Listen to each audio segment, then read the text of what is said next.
هذا سائل يقول: في بلدنا الجزائر حرسها الله وبلاد المسلمين يتبعون المذهب المالكي، ولكن في زكاة الفطر يأخذون بقول أبي حنيفة على أن زكاة الفطر تعطى نقودا، فهل تجزئ بالنقود؟ وما هي نصيحتكم للمسلمين عامة وللجزائريين خاصة؟ بارك الله فيكم.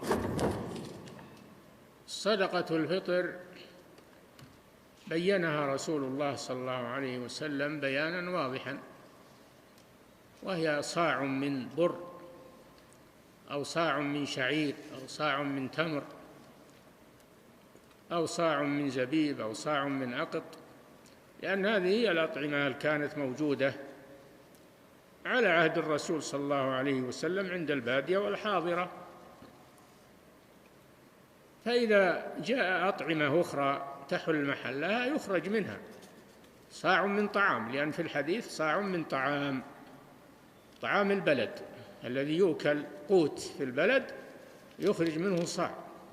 أما النقود فالنبي صلى الله عليه وسلم لم يأمر بها، مع أنها كانت موجودة في وقته، كانت النقود موجودة في عهد الرسول صلى الله عليه وسلم، لماذا عدل عنها وأمر بالصاع من الطعام؟